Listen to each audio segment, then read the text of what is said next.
Nobody saw this coming. Just a year ago, the WNBA felt quiet, loyal fans, a few televised games. Nothing that truly shook the scene. Then Caitlin Clark arrived and everything flipped, suddenly. The league wasn't just a league, it was a storm, a movement, and for some players, a serious threat from day one. Caitlin wasn't just scoring points, she was rewriting the spotlight. Arenas that once struggled to fill seats sold out. Kids were rocking her name like a badge of honor, ESPN, ABC, scrambling for broadcast rights. Because every game she touched sent ratings skyrocketing, she was the WNBA's shining star. But behind the glow, whispers started to creep. Rumors swirled. Caitlin had stumbled upon something the league desperately wanted hidden.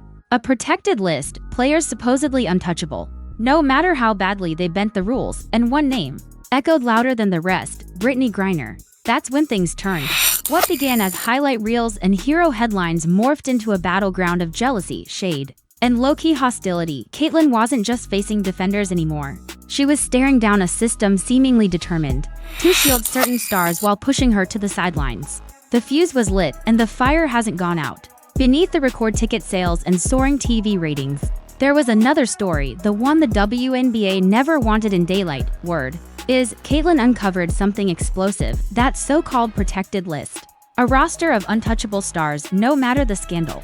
Think about it, a league preaching fairness quietly ignoring eligibility issues. Burying off-court drama, overlooking violations that would bench most players. All to protect names too big, too profitable, or too politically loaded to risk.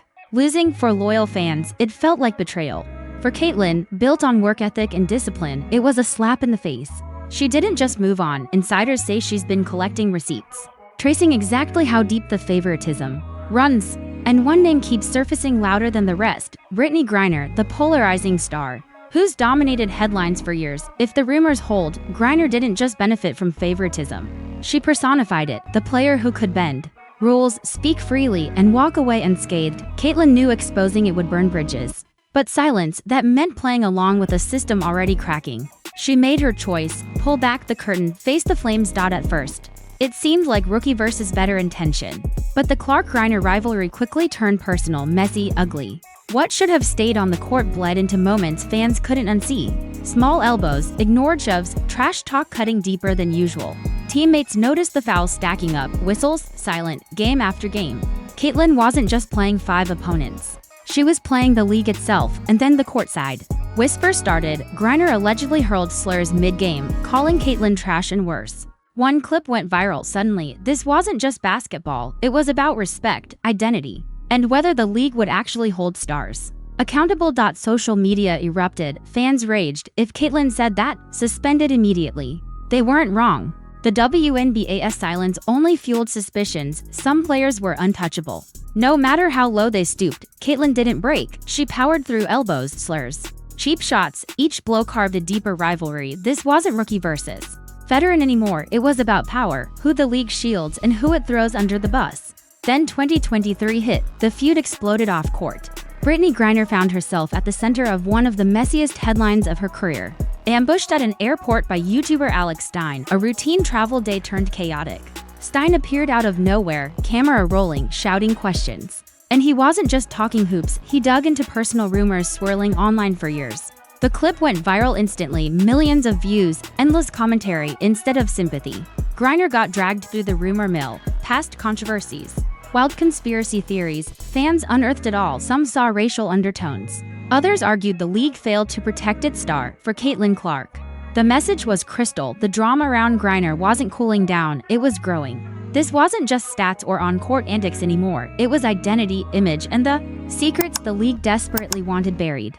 The airport ambush embarrassed Griner, yes, but it also planted questions the league never answered. Why was she always at the center of controversy? Why did scandals slide?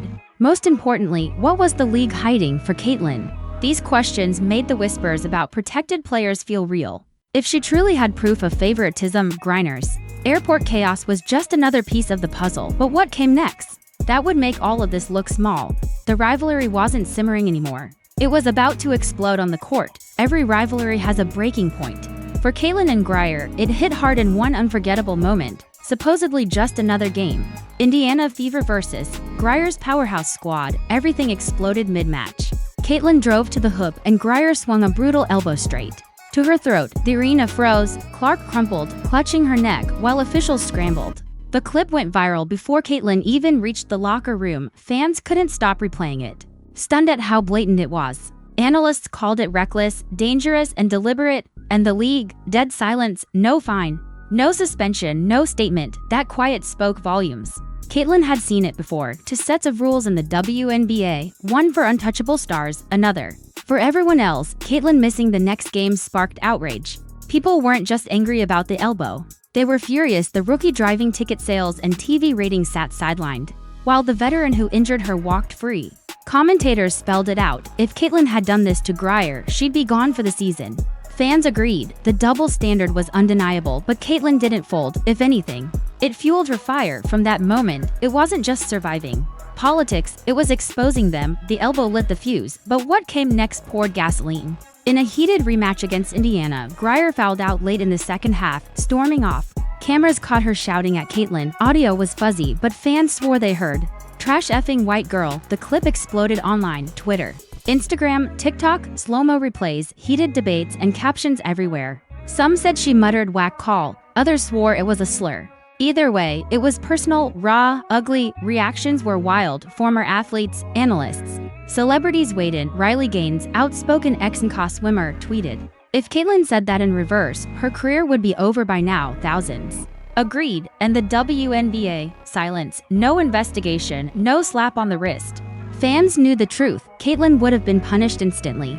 Griner later shrugged it off in interviews, saying she didn't remember what she said, but pretty sure it wasn't a slur. That vague denial only fanned the flames. Fans dissected every frame and clip, convinced the truth was buried. What should have been accountability became a cover-up for Caitlyn. It confirmed her suspicion. The league protects stars over integrity, but the story wasn't over. As the slur debate peaked, whispers about something bigger resurfaced, the infamous prison swap. The league had hoped the drama would fade, but another storm was brewing. This one had nothing to do with stats or highlights. Brittney Griner's name wasn't just controversial on the court. It was tied to one of the decade's most shocking international stories. In 2022, the world watched Griner released from a Russian prison in a high-stakes swap. She was traded for Victor Bout, the notorious global arms dealer nicknamed the Merchant of Death. The deal stunned everyone. Why prioritize a pro basketball player over American veterans or long-held political prisoners? Fans had questions and no answers. To them, Griner wasn't just a star. She was untouchable, from international politics all the way to WNBA discipline. When Caitlyn caught wind that the swap whispers tied into the favoritism she'd been tracking, it clicked. If Griner could be traded for one of the world's most notorious criminals, shielding her from fines, suspensions, or scandals suddenly didn't seem so far-fetched. The league's silence only made it worse. They never addressed the backlash, never explained her special treatment, and instead paraded her comeback as a triumphant story while ignoring the fans' questions. For Caitlyn, the message was clear. This wasn't just favoritism, it was power. Griner wasn't protected for being a veteran or a star. She represented something bigger, something the league, maybe even higher forces, couldn't risk losing. That realization changed everything. Exposing the truth meant more than playing the game. Caitlyn had to confront the people running it, and she did. For months, she stayed low, taking elbows, slurs, and silent treatment from the league, all while racking up points and filling arenas. But when the prison swap drama resurfaced and favoritism whispers grew louder, she decided enough was enough. Insiders say Caitlyn didn't just vent to teammates or hint in interviews. She went straight to the top. Private meetings with WNBA execs, she brought receipts, biased officiating, double standard discipline, even notes linking Griner's special treatment to bigger league politics. This wasn't gossip, it was a case file. Once word leaked, she'd confronted the higher-ups. The energy shifted. Behind closed doors, Griner reportedly flipped. Up to then, it had been classic rookie veteran tension, but knowing Caitlyn went straight to the top made it personal. Trash talk and hard fouls turned into relentless pressure on and off the court. Caitlyn's choice? Back down or double down? Her rise to superstardom proved one thing: she doesn't fold under pressure. Every shove, every attempt to silence her only made her bolder, closer to exposing what she knew. By stepping into those executive offices, Caitlyn stopped being just a player caught in drama. She became a whistleblower, a disruptor, fearless, taking on the very system that polished the league's image. Once that line was crossed, There was no turning back. Griner wasn't about to let it slide. She was gearing up to take the feud to its most public, petty level yet, when word got out that Caitlyn went straight to the execs. Griner's subtle digs turned into full-on warfare. Every spotlight became a weapon. Social media exploded after a home win when Griner posted a celebratory dub. Caitlyn sidelined, still nursing the throat injury Brittney had caused weeks earlier. Fans didn't see celebration, they saw a pointed mockery. A dig meant to humiliate Caitlyn while she was down. Then came the interviews. Brittney wasn't praising the league. She complained that Caitlyn had changed the vibe, claiming games were now too loud, too hyped, too obsessed. Fans didn't buy it. They saw jealousy. Plain and simple. Caitlyn wasn't just another rookie. She was filling arenas, attracting sponsors, inspiring kids in WNBA jerseys. Labeling that toxic sounded less like critique, more like envy. The petty theatrics didn't stop there. Courtside mix caught Brittney taunting Caitlyn mid-game. Smirks, eye rolls, exaggerated celebrations every time Caitlyn missed a shot. It was pure performance, and everyone knew the target. But if Brittney thought all that shade would silence Caitlyn, she miscalculated. Every snide gesture, every interview, every meltdown only strengthened Caitlyn's case. Fans could see it clearly. Caitlyn wasn't just playing rough, she was being targeted. After months of holding back, Caitlyn decided enough hints. It was time to expose the truth. The WNBA was supposed to be in its golden era, sold-out arenas, soaring ratings, a new generation of fans rallying behind the league. But beneath the highlight reels and sponsorship deals, cracks were widening. And at the center of it were two names, Caitlin Clark and Brittney Griner. Caitlyn's rival lit a fire under the league, but it also exposed shadows no one wanted to acknowledge. From hidden protected players, to slurs caught on camera, to the prison swap that didn't make sense, favoritism and double standards were glaring.